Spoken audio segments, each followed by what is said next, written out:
সুরক্ষিত রাখো আমার মৌলা মোদের পরিবার ও সমাজকে সুরক্ষিত রাখো মৌলা।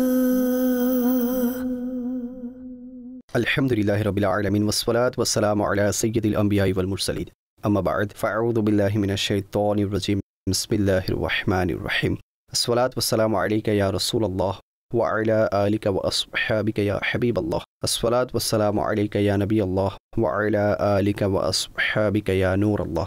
প্রিয় প্রিয় আকা মদিনা ওয়ালে মুস্তাফা সাল্লাল্লাহু তাআলা আলাইহি ওয়া আলিহি ওয়াসাল্লাম ইরশাদ করেন, যে ব্যক্তি সারাদিনে আমার উপর 50 বার দরুদ শরীফ পাঠ করবে, কাল কিয়ামতের দিন তাদের সাথে আমি মুসাফাহা করব, হাত মেলাবো। সল্লু আলাল হাবিব সাল্লাল্লাহু তাআলা আলা মুহাম্মদ সাল্লাল্লাহু তাআলা আলাইহি ওয়াসাল্লাম সালাতাম ওয়া সালামান আলাইকা সাইয়্যিদি ইয়া রাসূলুল্লাহ। আল্লাহ তাআলা নবী আকরাম নূরে মুজাসসাম সাল্লাল্লাহু তাআলা আলাইহি ওয়া আলিহি ওয়াসাল্লামের শান আলোচনা করে ইরশাদ করেন এবং ওনার আখলাক এবং ওনার সুন্দর স্বভাবকে আলোচনা করতে গিয়ে ইরশাদ করেন, ফাবিমা রাহমাতিন মিনাল্লাহি লিনতা লাহুম, এটি আল্লাহ তাআলার রহমত যে আপনি তাদের উপর নম্র হয়েছেন। আর যদি আপনি কঠিন হৃদয়ের হতেন তাহলে তারা আপনার আশপাশ থেকে চলে যেত। তো এখানে নবী করিম সাল্লাল্লাহু আলাইহি ওয়াসাল্লামের একটি মোবারক চরিত্রকে বর্ণনা করা হয়েছে, তা হচ্ছে ওনার স্বভাবের মধ্যে খুবই নম্রতা ছিল। দাওয়াত ইসলামের কেন্দ্রীয় মজলিসে শুরার নিগরান হাজী মোহাম্মদ ইমরান আত্তারি আমাদের সাথে প্রোগ্রামে উপস্থিত আছেন। নিগরানের শুরার কাছে এ সম্পর্কেই প্রশ্ন করব। নবী করিম সাল্লাল্লাহু আলাইহি ওয়াসাল্লামের স্বভাব, আকা করিম সাল্লাল্লাহু আলাইহি ওয়াসাল্লামের মোবারক কথাবার্তা, ওনার আচার আচরণের মধ্যে, ওনার স্বভাবের মধ্যে যদি নম্রতা দেখা হয় এবং যদি বর্তমান জমানার অবস্থা অবলোকন করা হয়, তাহলে কোথায় নম্রতা থাকা উচিত এবং কতটুকু থাকা উচিত আর কোথায় নেই যেখানে থাকা উচিত। আলহামদুলিল্লাহি রাব্বিল আলামিন ওয়াসসালাতু ওয়াসসালামু আলা খাতামিন নবিয়্যিন। নম্রতার সম্পর্ক উত্তম আচরণের সাথে। আর নবী পাক সাল্লাল্লাহু আলাইহি ওয়াসাল্লামের উত্তম চরিত্রের ব্যাপারে আমরা আর কি বলবো, স্বয়ং কুরআনই ওনার চরিত্রের প্রশংসা বর্ণনা করেছে। আর প্রিয় নবী সাল্লাল্লাহু আলাইহি ওয়াসাল্লামের পবিত্র চরিত্র মোবারক, সেটা নম্রতা সম্পর্কিত হোক, মুচকি হাসি সম্পর্কিত হোক, যেমন উত্তম চরিত্র ছিল, এটি ওনার স্বভাবের অংশ ছিল, আমাদেরকে অবলম্বন করতে হয়। আর নবী পাক সাল্লাল্লাহু আলাইহি ওয়াসাল্লামের পবিত্র স্বভাব এমন ছিল, অর্থাৎ উত্তম চরিত্র যা ছিল তা ওনার পবিত্র স্বভাবের, মুবারক স্বভাবের অংশ হিসেবে ছিল। তো আলহামদুলিল্লাহ, কুরআন নিজে এই ব্যাপারে, যেমনটি আপনি কুরআনুল কারীমের আয়াতের এই অংশটি তেলাওয়াত করেছেন, যে আল্লাহ পাক প্রিয় হাবিব সাল্লাল্লাহু আলাইহি ওয়াসাল্লামকে নম্রতা প্রদান করেছেন। আপনার উপর রবের রহমত হয়েছে, আপনার উপর রবের রহমত হয়েছে, আপনি তাদের ব্যাপারে নম্র হয়েছেন। তো তাদের জন্য নম্র হওয়া, আচ্ছা, এরপর নম্র না হওয়া অবস্থায় যা কিছু হতো তাকেও কুরআন বর্ণনা করেছে। যদি আপনি তাদের উপর নম্র না হতেন তাহলে তারা আপনার কাছ থেকে দূরে সরে যেত। তো এর মাধ্যমে স্বয়ং আমাদের এই বিষয়টি বোঝা উচিত যে নম্রতার, স্নেহশীলতার, ভালোবেসে কথা বলার গুরুত্ব কতটা বেশি। নবী পাক সাল্লাল্লাহু আলাইহি ওয়াসাল্লামের মোহাব্বত, বিশ্বাস, ভালোবাসা, এটি সাহাবায়ে কিরামের যতটা ছিল তা কিতাবে পূর্ণ ইশকে রাসূলের বিষয়ে। এর সাথে সাথে বিশেষভাবে নম্রতার আলোচনা পৃথকভাবে করা হয়েছে। তো নবী পাক সাল্লাল্লাহু আলাইহি ওয়াসাল্লামের সিরাত লিপিকারগণ যা লিখেছেন এবং এই ধরনের যেসব আলোচনা এনেছেন, এতটা কম সময়ে এত বড় বড় পরিবর্তন যা সাধিত হয়েছিল এবং হয়েছিল, এভাবে বুঝুন 40 বছর বয়সে নবী পাক সাল্লাল্লাহু আলাইহি ওয়াসাল্লাম নবুয়তের ঘোষণা দিয়েছেন। আর যখন ওনার বয়স 63 বছর, তখন তিনি দুনিয়া থেকে পর্দা করেন। এভাবে দেখলে 23 বছরের একটি সময় ছিল, আর তাতে হিজরতও ছিল এবং অতঃপর হুদায়বিয়ার সন্ধির ঘটনাও ছিল। এরপর মক্কা বিজয়ের ঘটনা আছে, অতঃপর তাতে বদরের ঘটনা আছে, উহুদের ঘটনা আছে। এই সমস্ত ঘটনাও এই সময়ে সংগঠিত হয়েছিল। এছাড়া আরও অসংখ্য ঘটনা আছে, চুক্তি হয়েছে, অথবা পত্র প্রেরণের কাজ হয়েছিল। তো এই সমস্ত ঘটনা প্রবাহকে যখন লিপিকারগণ, পড়ুয়া ব্যক্তিগণ দেখেন যে কত বড় পরিবর্তন যা হয়েছে, আর তা নবুয়াত প্রকাশের পর সিদ্দিক আকবর রাদিয়াল্লাহু তাআলা আনহু পুরুষদের মধ্যে সর্বপ্রথম মুসলমান হওয়া সাহাবীর সৌভাগ্য অর্জন করেছেন। যখন সিদ্দিকে আকবর রাদিয়াল্লাহু তাআলা আনহু পুরুষদের মধ্যে তিনি ঈমান আনেন সর্বপ্রথম, শিশুদের মধ্যে মাওলা আলী রাদিয়াল্লাহু তাআলা আনহু, নারীদের মধ্যে হযরত খাদিজাতুল কুবরা রাদিয়াল্লাহু তাআলা আনহা, শুরুর মুসলমানদের থেকে নিয়ে যদি আজ আমরা কথা বলি তাহলে আজ দুনিয়াতে ইসলামী ইসলাম প্রসারিত হচ্ছে। তো খুব দ্রুততার সাথে এটি হয়েছে। অতঃপর বিদায় হজের খুতবার সময় একমত অনুসারে প্রায় 1,24,000 সাহাবায়ে কিরাম আলাইহিমুর রিদওয়ানগণ হাকিকিভাবে নববী কাফিলায় অংশগ্রহণের সুযোগ পেয়েছিলেন। নবী পাক সাল্লাল্লাহু আলাইহি ওয়াসাল্লাম মদিনাতুল মুনাওয়ারা থেকে যাত্রা শুরু করেছিলেন হজের জন্য। এরপর ঘোষণা হয়েছিল নবী পাক সাল্লাল্লাহু আলাইহি ওয়াসাল্লাম হজ করছেন। তো এই ঘোষণা ছিল যে নবী পাক সাল্লাল্লাহু আলাইহি ওয়াসাল্লামের সাথে যেন মানুষ হজ করে। এর একটি কারণ এও লেখা হয়েছে, হজের পদ্ধতি এটি যেন দেখতে পারে সরকার সাল্লাল্লাহু আলাইহি ওয়াসাল্লাম হজ কিভাবে আদায় করেন। তার মধ্যে যে কনস্টিটিউশন বর্ণিত রয়েছে, ইসলামের যেসব নিয়ম পদ্ধতি এবং বিশেষ বার্তা যা খুতবা হিসেবে বর্ণনা করা হয়েছে, তো এই সব নবুয়ত ঘোষণা থেকে নিয়ে বিদায় হজের খুতবা আল-ইয়াওমা আকমালতু লাকুম দীনাকুম, এই আয়াতে কারিমা যা নাজিল হয়েছে, তো এই আয়াতে কারিমা ওই বিদায় হজের সময় নাজিল হয়েছিল। অতঃপর নবী করিম সাল্লাল্লাহু আলাইহি ওয়াসাল্লাম দুনিয়া থেকে পর্দা করা, এই আয়াতে কারিমা নাজিলের পর সিদ্দিক আকবরের কান্না করা, কেননা এটি ছিল ইশকে রাসূল, উনার কান্না করা। অথচ সাহাবায়ে কিরাম আনন্দিত ছিলেন, আজ আমাদের দিন পরিপূর্ণ হয়েছে। কিন্তু সিদ্দিকে আকবর রাদিয়াল্লাহু তাআলা আনহু মারিফাতে রাসূল তিনি বিশেষভাবে অর্জন করেছিলেন। তিনি এটি বলেন, আমার মনে হচ্ছে নবী করিম সাল্লাল্লাহু আলাইহি ওয়াসাল্লাম খুব শীঘ্রই আমাদের কাছ থেকে বিদায় নেবেন। তো এটি ছিল সিদ্দিকে আকবরের ইশক। এরপর নবী পাক সাল্লাল্লাহু আলাইহি ওয়াসাল্লাম দুনিয়া থেকে পর্দা করেন। আরজ করার উদ্দেশ্য এটাই, এই যে শর্ট টাইম যা আমি দর্শকদের সামনে একটি সারমর্ম তুলে ধরেছি, আমি একটি সারমর্ম বর্ণনা করেছি নবুয়ত ঘোষণা থেকে শুরু করে নবী পাক সাল্লাল্লাহু আলাইহি ওয়াসাল্লাম দুনিয়া থেকে পর্দা করা পর্যন্ত এই 23 বছর বয়সে কম বেশি জীবন অতিবাহিত হয়েছে। এই সময়ে এতই সাহাবায়ে কিরাম আলাইহিমুর রিদওয়ান এত বড় সংখ্যায় হজে একত্রিত হওয়া, দুনিয়াব্যাপী ইসলামের প্রসার হয়েছে। যে জিনিসটি সবচেয়ে গুরুত্বপূর্ণ ভূমিকা রয়েছে তা হচ্ছে নবী পাক সাল্লাল্লাহু আলাইহি ওয়াসাল্লামের নম্রতা এবং ওনার উত্তম চরিত্র, যেটি লিখা হয়। তখন তো ঐতিহাসিকগণ এটা লিখেন, ইভেন যারা গবেষণা করেন, রিসার্চ, ইভেন তারা মুসলমানও হন না, রিসার্চ করেন, রিসার্চের মধ্যেও যখন তারা লিখেন প্রকৃতপক্ষে এমন কোনো বিষয় ছিল যাকে নবী পাক সাল্লাল্লাহু আলাইহি ওয়াসাল্লামের সিরাতের সাথে বর্ণনা করা যায়, যে এত বড় বড় রেভলিউশন, এত বড় বড় পরিবর্তন, এবং এর পূর্বেও এত বড় পরিবর্তনের ঘটনা কি ঘটেছে না আর কিয়ামত পর্যন্ত হওয়ার কোনো সম্ভাবনা আছে। এই পদ্ধতিতে 23 বছরের সময়ে এমন পরিস্থিতিতে এবং এরূপ জাতির মধ্যেও যাদের মাঝে না আখলাক ছিল না শিষ্টাচারিতা ছিল, অর্থাৎ যখন মনিবকে কাউকে মারত তখন বদলাস্বরূপ গোলামকে দণ্ডিত করা হতো, মেয়েদের সাথে যে রকম আচরণ হতো তা খুবই আজব অদ্ভুত পরিবেশ ছিল, সমাজে আজব অদ্ভুত ছিল। তাদের মাঝে 40 বছর, অতঃপর নবুয়তের ঘোষণার পর 23 বছর, এই সময় সম্পর্কে যখন লেখা হয় তার মধ্যে নবী পাক সাল্লাল্লাহু আলাইহি ওয়াসাল্লামের উত্তম চরিত্রকে বিশেষভাবে লেখা হয় এবং লেখা হয়ে থাকে ওনার জীবনে মক্কা বিজয় দেখতে পারেন, ক্ষমা মার্জনা সবকিছু উত্তম চরিত্রের মাঝেই এসে যায়, কেননা নম্রতা উত্তম চরিত্রের একটি অংশ। আর নবী পাক সাল্লাল্লাহু আলাইহি ওয়াসাল্লামের এই যে মুবারক চরিত্র ছিল, এটি উত্তম চরিত্রের সাথে বর্ণনা করা যায় যে ইসলাম উত্তম চরিত্র, নম্রতা ও স্নেহশীলতার মাধ্যমে প্রসার হয়েছে, আর এছাড়াও ক্ষমা মার্জনার মাধ্যমে প্রসার হয়েছে। তো এই সমস্ত বিষয় রয়েছে। নম্রতা অবলম্বন করার ফলে, উত্তম আচরণ অবলম্বনের ফলে অনেক অনেক উপকারিতা লাভ হয়েছে। এগুলো ছাড়াও আরও কারণ দিনে ইসলাম প্রচারের ক্ষেত্রে বৃদ্ধি পেতে, তা সুদৃঢ় হতে এবং বিজয় লাভ করতে আরও অনেক কারণ এবং উপকরণ আছে। আমরা পার্টিকুলার দু একটি টপিক নিয়ে কথা বলছি যা কিনা একদমই মেন, খুবই মজবুত টপিক এগুলো।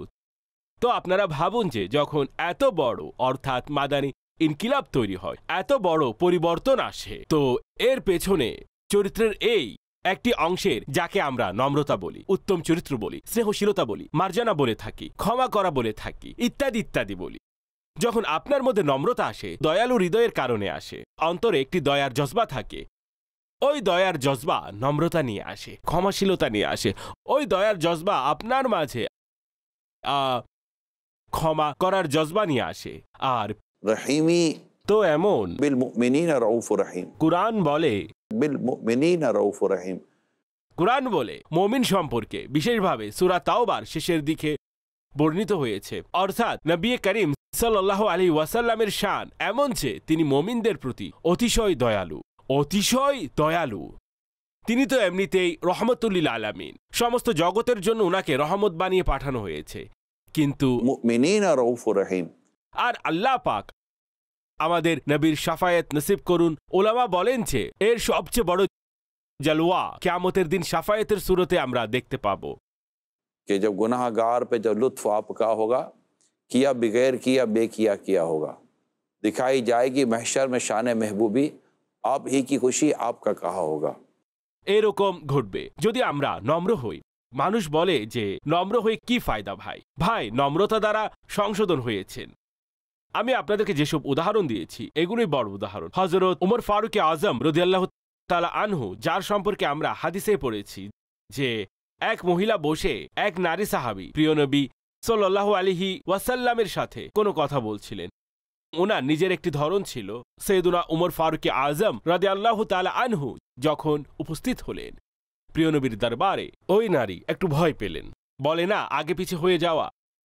তিনি যেভাবে নবীর সাথে কথা বলছিলেন, ফারুক আজম রাদিয়াল্লাহু তাআলা আনহু বলেন, তুমি নবী পাকের সাথে কথা বলছিলে, যখন আমি এলাম তোমার এই অবস্থা হয়ে গেল। তখন নবী বলেন, ওমর তুমি যে রাস্তা দিয়ে হেঁটে যাও শয়তান ওই রাস্তা থেকে সরে যায়। ওনার রাগী মেজাজ প্রসিদ্ধ ছিল। সৈয়দুনা উমর ফারুক আজম রাদিয়াল্লাহু তাআলা আনহু এর খিলাফত কাল সম্পর্কে উলামাগণ লিখেন, তিনি অর্থাৎ মুসলমান হওয়ার পর ওনার নম্রতা এবং সেই নম্রতা খিলাফতের পর প্রজ্ঞায় রূপান্তর হয়ে গেল। অতঃপর আপনি পরিবর্তন দেখুন, দুনিয়াব্যাপী পরিবর্তন দেখুন, পরিবর্তন এসেছে। তো এই যে নম্রতা আছে না, একটি জাতি এবং সোসাইটিকে বদলে দিয়েছে। উত্তম চরিত্র এবং নম্রতা। আপনার আমার পরিবার কি বলে ভাই? আপনার আমার সমাজ কি বলে? কিছুই নয়। আচ্ছা, আমরা ওই সমাজের কথা বলছি যখন কাফেররা মুসলমান হয়ে যেত। এখন আমাদের চারপাশে মুসলমান আর মুসলমান। ইমানদারগণ আছেন। ইমান এমনিতে অন্তরকে নরম করে দেয়, স্বভাবের মধ্যে ভদ্রতা তৈরি করে। তো আমরা যদি এখানে নম্রতা অবলম্বন করি, আমাদের কাজকর্মে, আমাদের অফিসে, আমাদের স্বভাবে, আমাদের আচরণকে উন্নত করি, আল্লাহ পাকের রহমত নসিবে থাকলে এই নম্রতা, এই ক্ষমাশীলতার আপনি দেখবেন যে কিভাবে সমাজে পরিবর্তন নিয়ে আসে। আর এই কনসেপ্ট একদমই দূরীভূত করা উচিত। যেমন আমাদের সমাজে বলে থাকে যে কঠোরতার মাধ্যমে কাজ করো, এই ধরনের আরো অনেক কথা সমাজে প্রসিদ্ধ হয়ে গেছে। সোজা আঙ্গুলে ঘি ওঠে না। কেমন সোজা আঙ্গুল বোঝা তো দরকার। কেমন সোজা আঙ্গুল, ঠিক আছে? এই প্রবাদ কোথাও না কোথাও ইমপ্লিমেন্টও হচ্ছেও, এটি আমি অস্বীকার করছি না। কিছু জায়গায় এই প্রবাদ চলে। জেনারেলি সাধারণ পাবলিকের জন্য কথা বলছি। আমরা মারপিট করতে যাব নাকি এইসব করতে যাব? তো আল্লাহ পাক আমাদের উপর রহম করুন। মাশাআল্লাহ, আপনি কুরআনুল কারীমের খুবই সুন্দর এবং শিক্ষণীয় আয়াতে কারিমা নির্বাচন করেছেন শুরুতে। এটি সম্পূর্ণই প্রিয় নবী সাল্লাল্লাহু আলাইহি ওয়াসাল্লামের সিরাতের ওই দিক কুরআনুল কারীমে বর্ণনা করা হয়েছে। যদি আমরা একে, আপনার কোনো প্রতিষ্ঠান থাকলে, আপনার কোনো অফিস থাকলে, আপনার যদি বড় কোনো ফ্যামিলি সেটআপ থাকে, অথবা এই জাতীয় যাই আছে, যদি নবী পাক সাল্লাল্লাহু আলাইহি ওয়াসাল্লামের এই সুন্দর সিরাত এবং জীবনচরণকে আমরা সামনে রাখি, তাহলে সামনে পড়ুন। জি বলেছেন। তাদেরকে ক্ষমা করে দিন। জি, ক্ষমা করে দাও তাদের। এটি উহুদ সম্পর্কিত ঘটনা সম্ভবত। জি, সামনে ইরশাদ করেন। জি, উহুদ যুদ্ধের সময়কার ঘটনা। ঠিক বলেছেন আপনি। সামনে ইরশাদ করেন, এবং তাদের জন্য ইস্তেগফার অর্থাৎ আল্লাহ পাকের নিকট ক্ষমা চাও, আল্লাহ যেন তাদের ক্ষমা করেন। ওয়াশাবিরহুম ফিল আমর, অতঃপর কাজে কর্মে তাদের সাথে পরামর্শ করুন। ফাইদা আযামতা ফাতাওয়াক্কাল আলা, যখন পরামর্শ করে নেবেন, সিদ্ধান্ত নিয়ে নেবেন, পরামর্শ করুন। পরামর্শ করার পর যে বিষয়টি নির্ধারিত হবে, নিজের রবের উপর তাওয়াক্কুল করো, নিজের রবের উপর ভরসা করো। ইন্নাল্লাহা ইউহিব্বুল মুতাওয়াক্কিলিন, আল্লাহ তাআলা তাওয়াক্কুলকারীদের ভালোবাসেন। সুবহানাল্লাহ। এটি একটি পরিপূর্ণ দিক নির্দেশনা। এখান থেকে যদি আপনি দেখেন আয়াত শুরু হচ্ছে, এই আয়াতের শুরুই এর মাধ্যমে হয়েছে, যা আপনি আলোচনা করেছেন। এটি শুরু হয়েছে, এখান থেকে শুরু হচ্ছে, জি। এবং এটি পরিপূর্ণ একটি আলোচ্য বিষয়। প্রিয় নবী সাল্লাল্লাহু আলাইহি ওয়াসাল্লাম সম্পর্কে বলেছেন, আপনাকে আল্লাহ তাআলা দয়াদ্র বানিয়েছেন। যদি আপনি কঠিন হতেন তাহলে এটি হতো, আপনি তাদেরকে ক্ষমা করে দিন, তাদের জন্য ক্ষমা প্রার্থনা করুন এবং তাদের সাথে পরামর্শ করুন। পরামর্শ পরিপূর্ণ এবং অসাধারণ একটি বার্তা রয়েছে এই আয়াতে কারিমার অংশে। পরামর্শ করে নিজের কাজ করা উচিত। আমরা যেন ঘরেও পরামর্শ করি, কেউ নেই তো বাচ্চাদের সাথে বসে পরামর্শ করুন, ফ্যামিলির সাথে বসে পরামর্শ করুন কি করা উচিত, কিভাবে করা উচিত এসব কাজ। পরামর্শ করার ফলে আলহামদুলিল্লাহ। আচ্ছা, এর মাধ্যমে আপনি যদি দেখেন পরামর্শের বিষয়ে প্রিয় নবী সাল্লাল্লাহু আলাইহি ওয়াসাল্লামের পরামর্শ করার ব্যাপারে আপনি এই যে আয়াতে কারিমা শুনেছেন, এই বর্ণনাটি মনে রাখবেন। আল্লাহ পাক এবং তার প্রিয় রাসূল সাল্লাল্লাহু আলাইহি ওয়াসাল্লাম ওনারা পরামর্শ নেওয়া থেকে পবিত্র, ওনাদের পরামর্শের প্রয়োজন নেই। এখানে এই যে বলা হয়েছে, এর মধ্যে এটিও বলা হয়েছে, এর মধ্যে সাহাবায়ে কিরাম আলাইহিমুর রিদওয়ানগণকে উৎসাহ দেওয়া হয়েছে, প্রশান্তি দেওয়া হয়েছে এবং পরামর্শ করা উম্মতের জন্য সুন্নাত করা হয়েছে। আর এর উপকারিতাই উপকারিতা। वशाविरहुम फिल अम्र, পরামর্শ করার পরিপূর্ণ পদ্ধতি বর্ণনা করা হয়েছে। আর যেখানে পরামর্শ থাকবে সেখানে আলহামদুলিল্লাহ উপকারের বিষয় ঘটবে। আর যেসব জায়গায় পরামর্শ হয় না সেখানে মাইনাসই হয়। এটি আমি বলে যাচ্ছি, প্লাস মাইনাস প্রোগ্রাম। যেখানে পরামর্শ হবে প্লাস হবে। আমরা ৩-৪ জন বসে কোনো পরামর্শ করলাম, আমরা পরামর্শ করে কাজ করলাম, লোকসান হয়ে গেল, কে কাকে ব্লেম করবে? পরামর্শ অনুযায়ী মত অনুসারে কাজ হয়েছে, তাকে ব্লেম করা হবে না। পরামর্শ অনুযায়ী কাজ হওয়ার কারণে তাকে ব্লেম করা হবে না। যদি আপনি আমাকে বলেন, ভাই আপনার পরামর্শ অনুযায়ী কাজ করেছিলাম, আপনি কেন একমত হয়েছিলেন?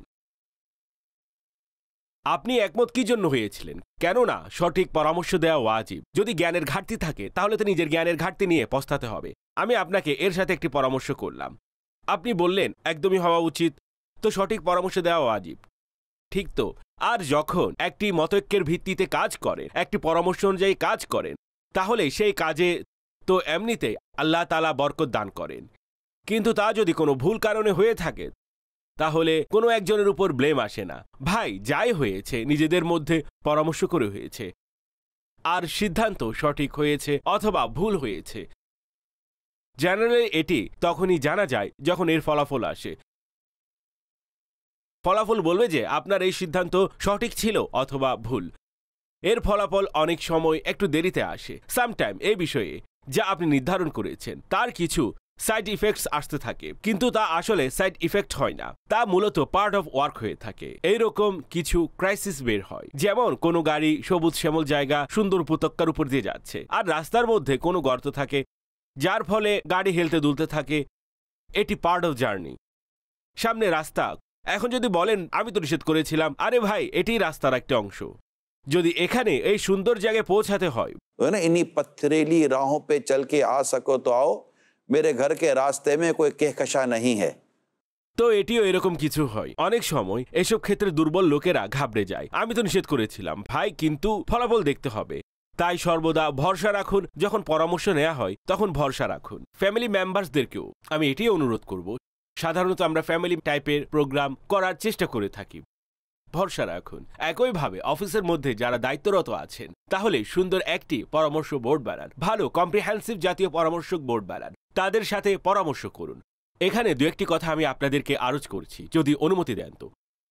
কখনো কখনো পরামর্শের জন্য অনেক নিচে যেতে হয়।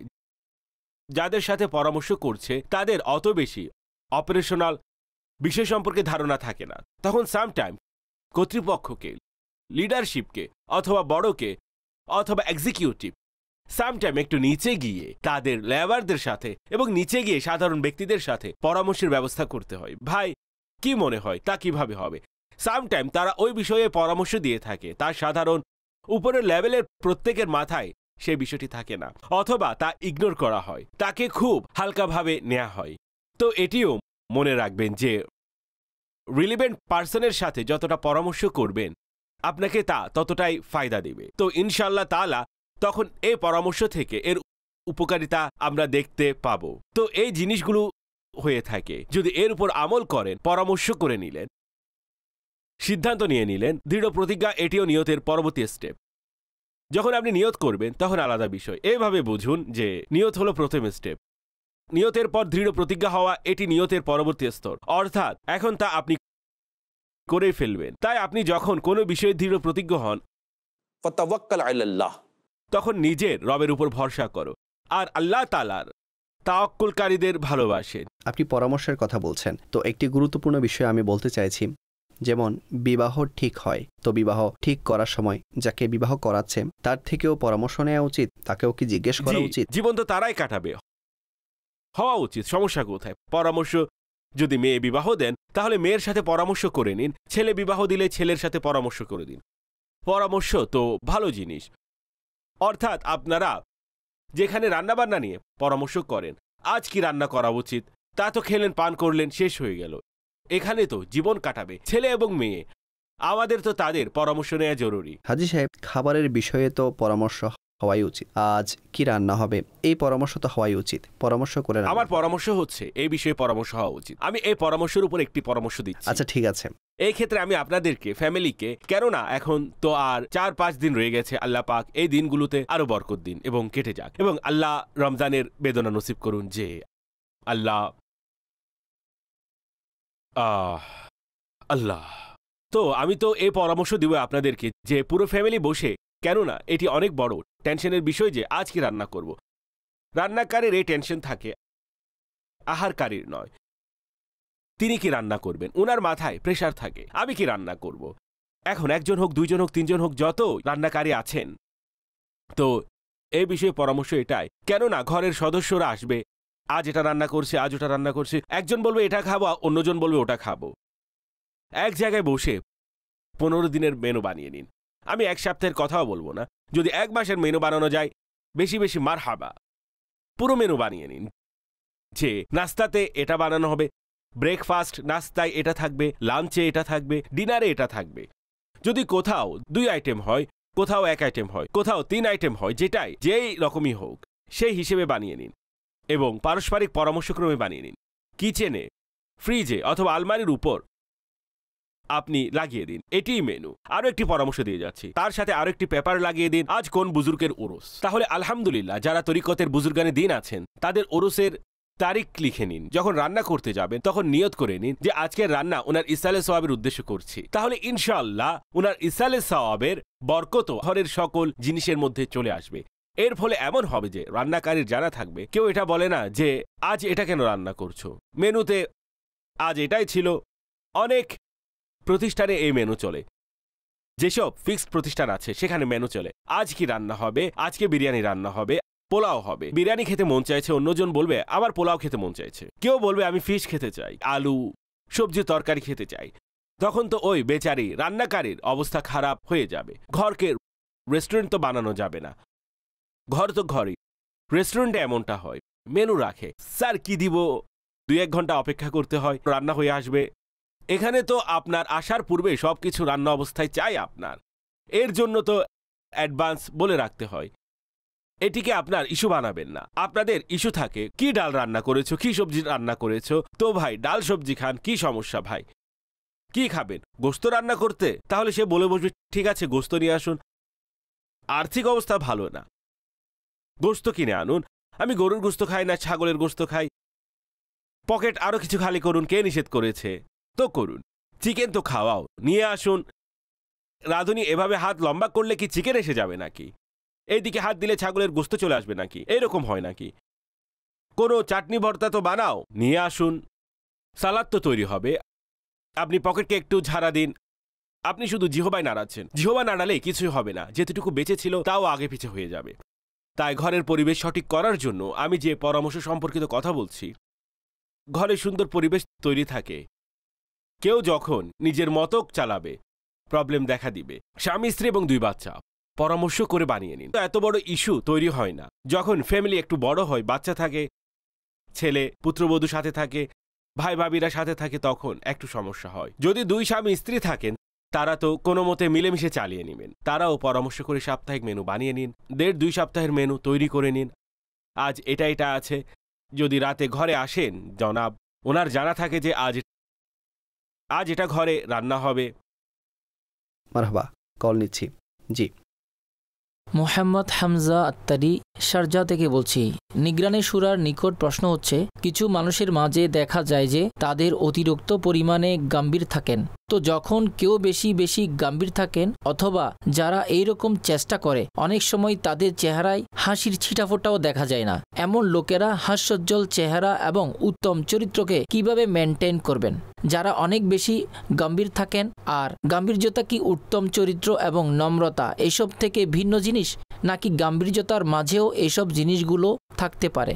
গাম্ভীর্যতা এক জিনিস, কঠোরতা আরেক জিনিস, অমনোযোগিতা আরেক জিনিস। অনেক সময় মানুষ গাম্ভীর্য থাকে কিছু, কিন্তু গাম্ভীর্যের মধ্যেও এক প্রকার হাস্যোজ্জ্বল চেহারা থাকাটা খুব জরুরি। মানুষ যদি সবসময় হাস্যরস করতে থাকে অথবা সবসময় যদি এরকম করতে থাকে, তাহলে অতটা ভালো দেখায় না। অবস্থা পরিস্থিতি অনুযায়ী চলতে হয়। আপনি যদি বাচ্চাদেরকে বসে নসিহত করতে চান, তাহলে অবশ্যই গাম্ভীর্য অবলম্বন করুন।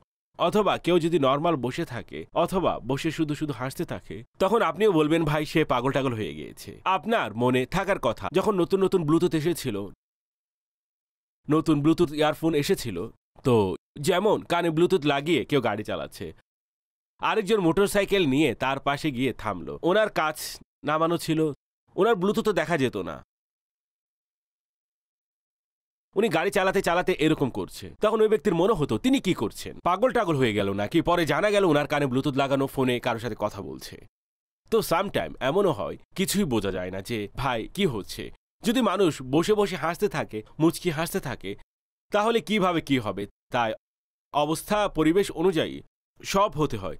জাহিদকে রুক্ষ হওয়া উচিত নয়, এটি একটি পরিভাষা তাসাউফের জগতের, অর্থাৎ নেকি, আপনি নেককার, উত্তম, শিষ্টাচার। তাই আপনার মাঝে একটি সজীবতা থাকা উচিত, অবস্থা পরিবেশ অনুযায়ী মুখে হাসি থাকা উচিত, কিছুটা হাসি মুখ, আনন্দভাব এবং মিশুক স্বভাব, এমন কিছু পদ্ধতি থাকা উচিত। রাসূল আকরাম নূরে মুজাসসাম সাল্লাল্লাহু আলাইহি ওয়াসাল্লামের সিরাতের কথা কি বলবো। ওনার সিরাতে মুবারকের একটি দিক এমনও ছিল, ওনার সংস্পর্শে থাকা ব্যক্তি কখনো বিরক্তি বোধ করত না, কেননা নবী পাক সাল্লাল্লাহু আলাইহি ওয়াসাল্লামের চেহারা পাকে মুচকি হাসি থাকতো। এছাড়া অশ্রুর এমন সমুদ্র ছিল যে अल्लाह क्या जहन्नम अब भी न सर्द होगा, रो रो के मुस्तफ़ा ने दरिया बहा दिए। এই অবস্থা নবীর জীবনীতে ছিল। তাই উত্তম চরিত্র অবলম্বন করুন, মানুষের অন্তরকে খুশি করুন। আপনার মুচকি হাসার ফলে যদি কারো অন্তর আনন্দিত হয়ে যায়, তাহলে তো ভাই কত টাকা লাগে মুচকি হাসতে। আচ্ছা, কাউকে কান্নারত অবস্থায় দেখে কান্না আসবে, কিন্তু কাউকে মুচকি হাসতে দেখে আপনারও হাসি চলে আসবে। এটি মুচকি হাসির তাৎক্ষণিক প্রভাব। জি, তাৎক্ষণিক প্রভাব। এর এতটা ফাস্ট ইম্প্যাক্ট হয় যে মুচকি হাসা এতটা ফাস্ট ইম্প্যাক্ট হয়, কারো সামনে মুচকি হাসেন, সেও আপনার সামনে মুচকি হাসবে। যদি আপনি কারো সামনে কান্না করেন, পানি পান করাবে, আরে ভাই কান্না কেন করছো, পানি পান করে নাও। মুচকি হাসা ব্যক্তিকে কেউ এটা বলে না, ভাই এত হাসছে কেন, পানি পান করে নাও, ধৈর্য ধরুন, আপনি এতটা মুচকি হাসি হাসবেন না, ঠিক আছে হয়ে থাকে, এতটা তো হাসবেন না, কেউ বলে না। তো মুচকি হাসি, হাস্যোজ্জ্বল চেহারার আলাদা একটি বরকত আছে। মারহাবা। আর কোন মুসলমানের সাক্ষাতে মুচকি হাসা একে হাদিসে পাকে সাদকা হিসেবে ইরশাদ করা হয়েছে। আর যখন কাউকে মুচকি হাসতে দেখবেন, তখন আদহাকাল্লাহু সিন্নাকা বলা উচিত, অদ্ভুত অদ্ভুত কথা না বলা উচিত। আরে এত হাসছে যে কিছু হয়েছে নাকি, এরকম অবস্থা মাঝে মাঝে হয়ে থাকে। তাই আদহাকাল্লাহু সিন্নাকা দোয়া পড়ে দিন, ঠিক আছে। জিজ্ঞেস করতে চাইলে কোনো সমস্যা নেই, জিজ্ঞেস করা উচিত এখন কেন হাসছেন আপনি, কিছু হয়েছে নাকি। সামনের ব্যক্তির এমন তো লাগবেই তিনি কেন হাসছেন। আমি যদি বসে মুচকি হাসি, তখন আপনার তো মনে হবে হয়তো কারো কথা ওনার মনে পড়েছে, এমনই মনে হবে। हो ना हो आज कुछ मेरा जिक्र हुजूर में हुआ, वरना मेरी तरफ खुशी देख के मुस्कुराएगी। वाह। আজকাল মানুষ তাদের সাথে উত্তম আচরণ করে থাকেন যারা তাদের চেয়ে শক্তিবান, পদমর্যাদার দিক দিয়ে বড়। অন্যদিকে ঘরের মানুষ স্ত্রী সন্তানের প্রতি তাদের আচরণ অভদ্রসুলভ হয়ে থাকে, অথচ বাইরে এইসব লোক আচরণ দেখে বিশ্বাসই হয় না উনি কি সেই ব্যক্তি। এই ব্যাপারে কিছু দিক নির্দেশনা প্রদান করবেন। আসলে এই বিষয়টিতে আমি যা ফিল করছি, মানুষ তার অধীনস্থদের উপর ক্রুদ্ধ হয়, রাগ দেখায়, তাদের উপর কিছুটা প্রভাব খাটায়। আর যারা উপরস্থ থাকে তাদের সামনে আপনি আপনি করে। এখন সে টাকার দিক থেকে উপরে হোক, মর্যাদার দিক থেকে উপরে হোক, অথবা পদের দিক থেকে উপরে হোক, যে কোনো ভাবে উপরে থাকুক, তার আচরণ পাল্টে যায়। এছাড়া এমন হয়ও যে অন্যদের সাথে আচরণ এরকম, আপনাদের সাথে আচরণ ভিন্ন রকম। এই জন্য আমি আপনাদের অনুরোধ করছি, যদি এই মুচকি হাসি ইবাদতের নিয়তে, আল্লাহর জন্য, ইবাদতের একটি পরিচয় হচ্ছে যা আল্লাহর সন্তুষ্টির জন্য করা হয় তা ইবাদত। যদি এই মুচকি হাসি ইবাদতের জন্য হয়, আল্লাহকে সন্তুষ্ট করার জন্য হয়, তাহলে যারা ঘরে আছেন তাদের মাধ্যমেও রবের সন্তুষ্টি পাওয়া যাবে, যারা বাহিরে আছেন তাদের মাধ্যমেও রবের সন্তুষ্টি পাওয়া যাবে। এই পার্থক্য থাকা উচিত নয় জনাব বাহিরে থাকা ব্যক্তিদের সাথে মুচকি হাসি আর ঘরের সদস্যদের জন্য কষ্টের কারণ হওয়া। তো এটি এরকম হওয়া উচিত নয়। তো আপনার কি মনে হয় না এর মধ্যে কিছুটা অতিরঞ্জন রয়েছে? এক ব্যক্তি বাহিরে সবার সাথে উত্তম আচরণ করছে, ঘরেও কিছু না কিছু উত্তম আচরণ, আসলে বাহিরে কিছুটা সুযোগ সুবিধা পেয়ে থাকে, মুচকি হাসির, উত্তমভাবে কথা বলার, জানে যে অন্যথায় পাওয়া যাবে না। অর্থাৎ যদি মুচকি হাসি টাকার জন্য হয় তাহলে ফায়দা কি? আমি এটি বলতে চাচ্ছি, মুচকি হাসতে হবে আল্লাহর জন্য। আপনার পরিবারের সবচেয়ে হকদার এর সম্পর্ক রক্ষা হবে, উত্তম আচরণ হবে।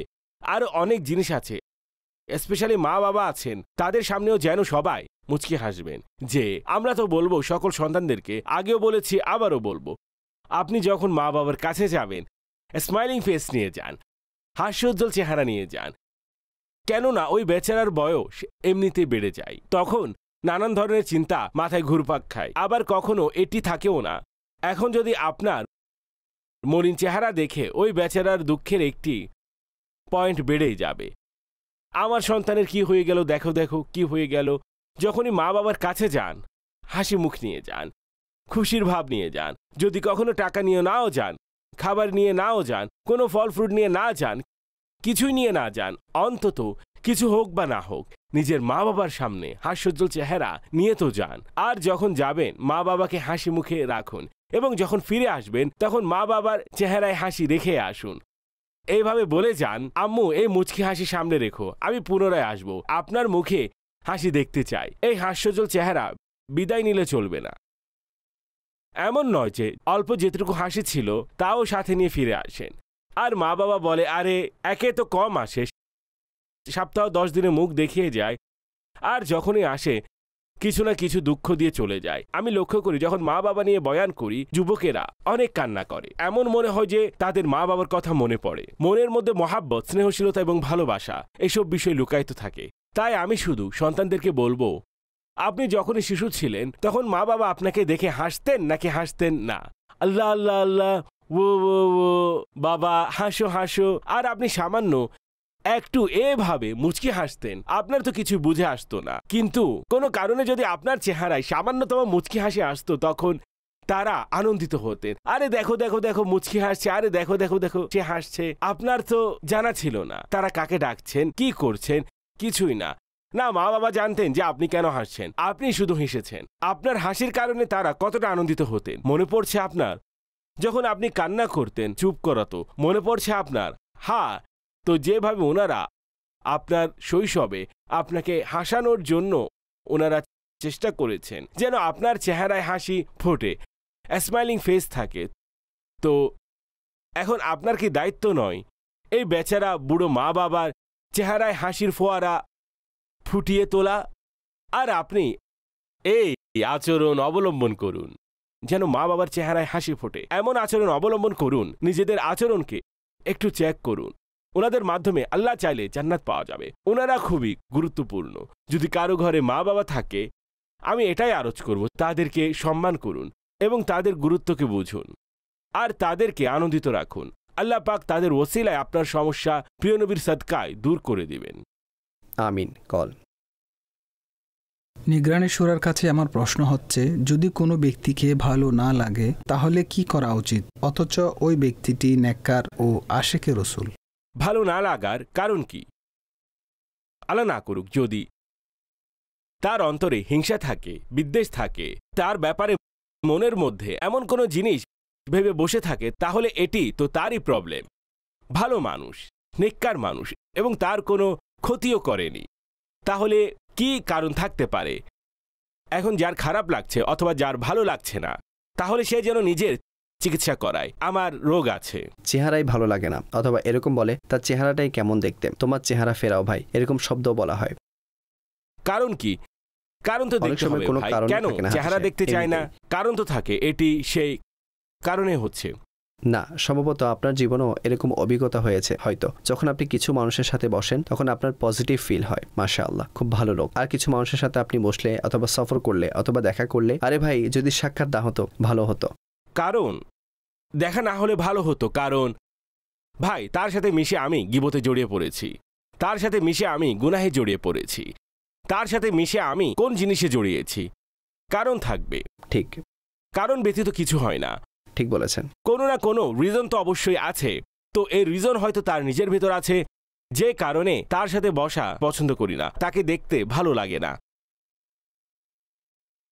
তার নাম শুনলে ভালো লাগে না, তার আকীদার মধ্যে সমস্যা আছে, তার চারিত্রিকগত ত্রুটি আছে, এমন কি আছে, কারণ কি? অথবা আমার মাঝে সমস্যা আছে, বসে বসেই হয়ে যায় কারো ব্যাপারে, এটি তো বসে বসে হয়ে যায়, হিংসা হয়ে যায়। যেমন দোকানের সামনে আছেন, দোকান চলছে, আপনি যখন তার নাম নিলেন, ভাই ওই যে দোকান চলছে, আরে কি চলছে, নাম নিও না তার। তো ভাই সে কি করেছিল? সে আলাদা মাল বিক্রি করে, তোমাকেও বিরক্ত করে না, বরং লাঞ্চ টাইমে অনেক সময় দাওয়াতও দেয়, এসে 2 লোকমা খেয়ে নাও। তবুও তাকে তোমার কেন ভালো লাগে না? কেন? তোমায় ছেড়ে গ্রাহক তার কাছে চলে যায়, আমার কাছে আসে না। তাহলে হিংসা কি জিনিস, কুধারণা কি জিনিস, গীবত কি জিনিস, বিদ্বেষ কি জিনিস, ক্ষোভ কি জিনিস, বৎসনা কি জিনিস, এই জিনিসগুলো কি? তাহলে এই সমস্ত বিষয়কে আপনি গুরুত্ব না দিয়ে এটি বলছেন যে মন চাইছে না। তো ভাই কেন মন চাইছে না? কোনো রিজন তো আছে, উইদাউট রিজন তো কিছুই হয় না। ঠিক, তাই রিজন খুঁজুন। যদি তার সত্তার মাঝে এমন কোনো সমস্যা থাকে, আর যদি আল্লাহ পাক এবং তার রসুল এর সন্তুষ্টির মধ্যে থাকে যে আমি তার সাথে না মিশবো না তাকে দেখব, একেই গ্রহণ করুন। মোহাব্বত আল্লাহর জন্য এবং ঘৃণা ও শত্রুতাও আল্লাহ পাকের জন্য। কিন্তু এখানে কারণ কি? যদি এটি রিজন হয়, শতকোটি মারহাবা। যদি এটি রিজন না হয়, রিজন আপনার সত্তা, আপনার নিজের আচার আচরণের কারণে কোনো সমস্যা থাকে, তার পোশাক কেন ভালো লাগছে না ভাই? আপনার থেকে নিয়ে পরিধান করেছে নাকি চুরি করে পরিধান করেছে? মানুষ তার কাপড় দেখে তার প্রশংসা করছে। সালমান ভাই, তাহলে হিংসাকে কখন চিনব আমরা? বিদ্বেষকে কখন চিনব? নিজের অন্তরের ময়লাকে কখন চিনব? ওই ভাই আগে চলে গিয়েছে, আমার সাথে এসেছিল, আপনার সাথে এসেছিল, কিন্তু আগে এসেছিল। তার সক্ষমতা, তার ট্যালেন্ট তাকে এগিয়ে নিয়ে গেছে। অনেক সময় হাজী সাহেব এমনও হয়, আমি একটি কথা শুনেছি গত 2-1 দিনের মধ্যে, তার তো নসিব খুলে গেছে, তার তো ভাগ্যই খুলে গেছে, তার তো কাজের ভাগ্যই খুলে গেছে, এ ধরনের কথা আমি গত কয়েকদিনের মধ্যে শুনেছি। এখন এটি আমি যেখানে যার কাছে শুনেছি সেখানে তো পজিটিভ ওয়েতেই এই কথাটি বলা হয়েছিল। হয়ে থাকে আসলে কারো কোনো বিষয়ে এমন বলে যে তার ভাগ্য খুলে গেছে, কখনো কখনো ভাগ্য খুলে যায়। জি, এমনই। তো এইটি ভালো ইঙ্গিত নিল, সে খারাপ ইঙ্গিত তো নেয়নি। ভালো ইঙ্গিত নেওয়া তো প্রিয় নবী সাল্লাল্লাহু আলাইহি ওয়াসাল্লাম থেকে প্রমাণিত। সে কোনো খারাপ ইঙ্গিত তো নেয়নি, ভালোই যদি সে কোনো ভালো ইঙ্গিত নিয়ে থাকে। কিন্তু এটিও দেখতে হবে যে ভাই কি রকম ভাগ্য খুলেছে। এখন এটিকে যদি আপনি বলেন আমি সামান্য ডিফাইন করব, অবশ্যই কিছু মানুষ এমনও পাওয়া যায়, অর্থাৎ তারা অনেক বেশি নেকির দাওয়াত দিত, সুন্নতের উপর আমল করত, মাদানী কাফেলায় সফর করত, নামাজ জামাতের সাথে আদায় করত, কুরআনুল কারীমের তিলাওয়াত করত, দিন শিখত, দিন শিখাত।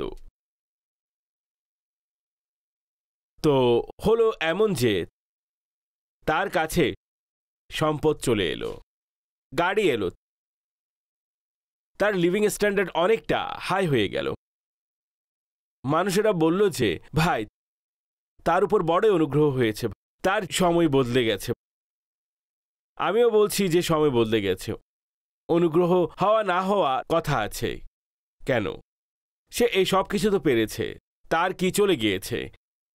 তার জামাতের সাথে নামাজ চলে গেল, তাকবীরে উলা চলে গেল, তার নেকি এবং ইবাদত করার যে আগ্রহ ছিল তা চলে গেল। অর্থাৎ স্থায়ী থাকা যেসব জিনিস আছে তা বিদায় নিতে দেখেছেন আপনি। ধ্বংসলীলা যেসব জিনিস আছে সেগুলো পেতে দেখেছেন। এটি কি অনুগ্রহ হচ্ছে নাকি অন্য কিছু হচ্ছে? কি হচ্ছে? অর্থাৎ এক ব্যক্তি আছেন যিনি আমাদের সামনে আসেন, আর দেখতে দেখতেই তিনি তাহাজ্জুদ লাভ করেন, সুন্নতি চুল রাখেন, সুন্নতের উপর আমল করেন। তখন আমরা বলি যে ভাই, অনুগ্রহ হচ্ছে তার উপর, এটি হচ্ছে অনুগ্রহ। ওই যে অন্য জিনিসগুলো ছিল, কিন্তু এই বিষয়ে স্মরণ রাখবেন, আমি এখানে আপনাদেরকে যা বর্ণনা করেছি তা হচ্ছে মাইনাস। নেকি, তাকওয়া, ইবাদত, ইলম, জুহদ, যে সকল বিষয় ছিল তা মাইনাস হচ্ছে। ক্ষুধাবীতি এবং ইশকে রাসূলের যে অবস্থা তার মাঝে ছিল তা বিদায় নিতে দেখা যাচ্ছে, আর অন্যদিকে দুনিয়াবী বিষয় বৃদ্ধি পাচ্ছে। যদি এরকম আপনাদেরও হয়, যারা আমাকে দেখছেন, আপনাদের কাছে এরকম ধন সম্পদের অঢেল পরিমাণে আসতে শুরু করে, আর এগুলো মাইনাস হয়েছে যেগুলোর ব্যাপারে আমি বলেছি, তাহলে আপনারা সামান্য ইমানি শক্তিকে সামনে রেখে, ইমানি জজবাকে সামনে রেখে আমার কথাকে অবশ্যই চিন্তা করুন। যা পেয়েছেন তা কবরে কাজে আসবে, নাকি যা চলে গিয়েছে তা কবরে কাজে আসার বস্তু ছিল? সেগুলো থাকা অবস্থায়, বরং সেগুলো পালন অবস্থায় যদি আল্লাহ পাকের দরবার থেকে কোনো নিয়ামতের, অনুগ্রহের এই ধরনের কোনো কিছু বৃদ্ধি পায়, তাহলে এটি একটি ভিন্ন টপিক। কিন্তু তা নিঃশেষ হয়ে যাওয়া, যেমন এক ব্যক্তি কোথাও যাচ্ছিল, সে তার রবের কাছে দোয়া করল, আল্লাহ পাক তাকে সেই নিয়ামত দান করলেন। সে আবার দোয়া করল, এই নিয়ামতের দ্বারা যদি আমার আখিরাতের নিয়ামত কমে যায়, নিয়ে নাও, পুনরায় চলে গেল। আমি আমির আহলে সুন্নাত, আল্লাহ পাক আমার মুর্শিদকে নিরাপদে রাখুন। আসলে ওনার চিন্তাভাবনা, ওনার থিঙ্কিং বড়ই সুন্দর, খুবই পজিটিভ থট, খুবই পজিটিভ চিন্তা। আখিরাতের বিষয়ে এক্সট্রা অর্ডিনারি পার্সোনালিটি, তার এক্সট্রা অর্ডিনারি, দুনিয়াবি কোনো চিন্তা নেই। আমাদের টাকা না থাকলে আমাদের কষ্ট হয়, ওনার কাছে টাকা থাকলে উনি পেরেশান হয়ে যান। এই পার্থক্য আমি আপনাদের সামনে রেখেছি, ঠিক তো? আজকাল সবাই টাকা টাকা করে। যখন আমরা ওনার কথা শুনি, তিনি আখিরাতের দিকে আমাদের দৃষ্টি আকর্ষণ করেন। আখিরাত নষ্ট করা যাবে না, আখিরাতের জন্য প্রস্তুতি করুন, আখিরাতের প্রস্তুতি করুন। আল্লাহ করুন আমি আপনাদের যা আরজ করেছি সেই বিষয়ে যদি আপনারা চিন্তাভাবনা করেন, তাহলে হতে পারে কিছুটা চিন্তা করার সুযোগ হবে। হ্যাঁ ভাই, এটি তো আসলে ঠিক। যাদেরকে আল্লাহ পাক দয়া করেছেন, যাদের এই নেকি ইবাদতের জিনিসগুলো আল্লাহ না করুক কমে গেছে, তাদের উচিত হচ্ছে সেগুলোকে পুনরায় গ্রহণ করা। সেগুলো হচ্ছে স্বর্ণ। আপনি যা পাচ্ছেন তা হচ্ছে মাটির পেয়ালা, হাত থেকে পড়ে গেলে ভেঙে যাবে। আর সম্পদ কখন কার হয়েছে। सही कहता है, बेवफा दुनिया पे मत करे एतबार, तू अचानक मौत का होगा शिकार। সালমান ভাই, কিছু বছর পুরনো কথা আমি আলোচ করছি, টপিক কিছুটা অন্যদিকে চলে গিয়েছে। খুব ফাইন্যান্সিয়ালি ক্রাইসিস চলছিল, খুব ফাইন্যান্সিয়ালি ক্রাইসিস এসেছিল। তখন এক ব্যক্তির সাথে আমার সাক্ষাৎ হয়েছিল, দেশের বাহিরের কথা বলছি। সর্বশান্ত হয়ে গিয়েছিল, খুব ভালো উত্থান ছিল তার ব্যবসার, সর্বশান্ত হয়ে গিয়েছিল, অর্থ সম্পদ সব চলে গিয়েছে, ভেঙে পড়েছিল। আমার সাক্ষাৎ হয়েছিল তার সাথে। বললেন, আমি শেষ, আমি এখন শুধু ফয়জানে মদিনায় আখিরাত নিয়ে আছি, সম্পদ কোনো কাজের নয়। যত নিন্দা করতে পারত অর্থ সম্পদের ওই ব্যক্তি করেছে, আর নিজের উপর যতটা লজ্জা হওয়া, যতটুকু ফিল করার ছিল করেছেন। আখিরাতের প্রস্তুতি যেতটুকু প্রতিজ্ঞা করতে পারতেন করেছেন। আমি ফয়জানে মদিনাতে আসতে বললাম, দেখতে দেখতে অবস্থা পরিবর্তন হয়ে গেল। সে বেওয়াফা যা তাকে ছেড়ে চলে গিয়েছিল, যখন তিনি পুনরায় ওই বেওয়াফার চেহারা দেখতে পেলেন, তখন তিনি বললেন, ভাই এবার এসে যাও। তিনি যত প্রতিজ্ঞা করেছিলেন সব শেষ হয়ে গেল, আগের জায়গায় ফিরে গেলেন। পরে আমার সাথে দেখা হয়েছিল, আমি বললাম, পুনরায় বেওয়াফার সাথে আপনার মহাব্বত হয়েছে। বেওয়াফাকে মহাব্বত করা যায়, এটি সকলেই জানেন, যারাই দেখছেন শুনছেন। একটি বড় অংশই জানেন। আমরা বলে থাকি, ধন সম্পদ হাতের ময়লা, আজ তোমার কাল আমার কাল তার, সকলে এই ধরনের কথা বলেন। আল্লাহ পাক বড়ই দয়ালু, নেককারদের প্রতিদান নষ্ট করেন না কখনোই। আখিরাতের ব্যাপারে দুনিয়াকে প্রাধান্য দেওয়া উচিত নয়। আর প্রিয় নবী সাল্লাল্লাহু আলাইহি ওয়াসাল্লাম আমাদের এই শিক্ষা দিয়েছেন, স্থায়ী বিষয়কে ধ্বংসশীল বিষয়ের উপর প্রাধান্য দাও। এমনই ঠিক বলেছেন। জি কল। মাঝে মাঝে কেউ যদি সিরিয়াসলি কোনো কিছু বলে থাকে তখন অপ্রত্যাশিতভাবে হাসি চলে আসে। এটি কাউকে মনে কষ্ট দেওয়ার উদ্দেশ্য করা হয় না। তো মানুষকে কিভাবে বোঝানো যাবে যে ভাই আমি আপনার কথা শুনে হাসিনি, হাসি চলে এসেছে, এর মানে এই নয় যে আপনার কথা পছন্দ হয়নি। এটি ছোটবেলার একটি অভ্যাস। তো এখন যদি কেউ সিরিয়াস মুডে কোনো কথা বলে হাসি চলে আসে, এই আচরণে কেউ যেন অসন্তুষ্ট না হয়। এর জন্য কি সমাধান রয়েছে? আপনার কথা শুনে আমাদের মুখেও হাসি এসেছে। এরকম হয়ে থাকে অনেক সময়। বসে বসে কেউ বাস্তবে এমন কোনো কথা বলে ফেলে অথবা এমন কোনো কিছু করে। এই ক্ষেত্রে পরিবেশ পরিস্থিতি বিবেচনায় আমি দেখেছি, ভাই ক্ষমা করবেন, মাফ করবেন। তা হাসির কারণ এটাই ছিল, আপনার যেন মনে না হয় আমি আপনার উপর হাসছি। এইভাবে করে হাসতে হাসতে বলে দেওয়া হয়, তাহলে ক্লিয়ার হয়ে যায়। এমনই, ঠিক বলেছেন। জি কল। মোহাম্মদ আব্দুল মুবিন বলছি চট্টগ্রাম থেকে। হাজী সাহেব, আপনার নিকট একটি আরজ ছিল। এই অনুষ্ঠানে কিছু কথা বলে যাবেন যে গৌসে পাক রহমতুল্লাহি আলাই বলে গিয়েছেন, আমি আমার সামনে এই দুনিয়াকে সরিষার দানার নেই দেখতে পাই। আমির আহলে সুন্নাত একটি বাক্য বলেছিলেন, আমি এখান থেকে বসে সবাইকে দেখছি। এই ব্যাপারে মুরিদরাও খানিকটা আশ্বস্ত থাকা উচিত। এই সম্পর্কে আপনি কিছু বলবেন? অর্থাৎ এর দ্বারা উদ্দেশ্য হচ্ছে পীর সাহেব দৃষ্টি রাখেন, এটি বলতে চাইছেন। এটি বলতে চাচ্ছেন উনি। পীর তার ইমানের নূর দ্বারা নিজের মুরিদদের দেখে থাকে। এই সাধারণ কথাটি মুখস্থ করে নিন। পীর তার ইমানের নূর দ্বারা নিজের মুরিদদেরকে ধন্য করেন, নিজের মুরিদদের খেয়াল রাখেন। এমনকি মুরিদ যদি কোথাও কোনো খারাপ কাজে জড়িয়ে পড়ে অথবা কোনো সমস্যা জড়িয়ে পড়েন, তাহলে পীর তার ইমানের নূর দ্বারা নিজের রুহানিয়ত এবং নিজের স্পিরিচুয়ালিটির মাধ্যমে নিজের ওই মুরিদকে আল্লাহ পাকের রহমতে, তারই দয়াতে রক্ষা করেন, সাহায্য করেন। তো এটি তো গাউসে পাকের এমন বাণীও পাওয়া যায়, যদি আমার মুরিদ পূর্ব দেশে থাকে, তার সতর খুলেও যায়, আমি তার সতর ঢেকে রাখব। আর এ ব্যাপারে তো অনেক ঘটনা আমরা পড়েছি। যদি মুরিদ কোনো গুনাহের কাজ করে ফেলেছে এবং তার চেহারা কালো হয়ে গিয়েছে, তখন পীর সাহেব তার জন্য দোয়া করেন এবং মাশাআল্লাহ তার ওই গুনাহ ক্ষমা হয়ে গেল এবং তার চেহারাও যা কালো হয়ে গিয়েছিল তাও সঠিক হয়ে গেল এবং পীর সাহেব তাকে নসিহত করলেন, এমনটি করবেন না। এটি ছিল, আপনি দেখুন আল্লাহর ওলিদের মোবারক জীবনী আপনি দেখুন তো মুফাসসিরিনদের, মুহাদ্দিসিনদের এরকম ঘটনা ছিল।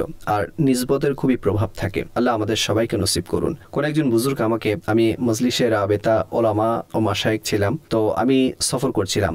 তো তখন রাস্তায় এক ব্যক্তির সাথে আমার সাক্ষাৎ হয়। আর হাজী সাহেব, তখন আমি বাস অথবা কোনো গাড়ির অপেক্ষায় দাঁড়িয়েছিলাম।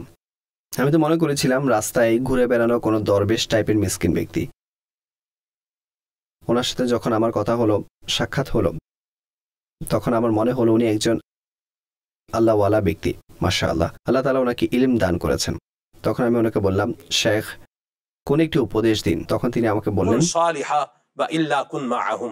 তিনি বলেন, হয় তুমি নেককার হয়ে যাও অথবা নেককারদের সাথী হও। অতঃপর তিনি বলেন,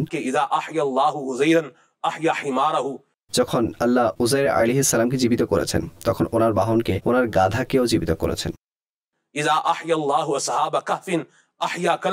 যখন আল্লাহ হযরত ঈসা আলাইহিস সালামের উম্মতের ওলি আসহাবে কাহাফকে জীবিত করেছেন, তখন তাদের কুকুরকেও জীবিত করেছেন। তো বললেন, অথবা নেককারদের সাথী হয়ে যাও। আল্লাহ নিসবতকে সালামত রাখুক এবং আল্লাহ পাক আমাদেরকে, আমাদের বুজুর্গদের সুদৃষ্টিতে রাখুন, সুদৃষ্টিতে রাখুন। এর এটি কঠিন কিছু নয়। যখন সায়েন্সের মাধ্যমে, সায়েন্টিফিক্যালি, টেকনোলজির মাধ্যমে কার উপর দৃষ্টি রাখা যায়, তাহলে রুহানিভাবে কেনই বা দৃষ্টি রাখা যাবে না? অনুমতি দিন। সুরক্ষিত রাখো আমার মওলা মোদের পরিবার ও সমাজকে, সুরক্ষিত রাখো মওলা।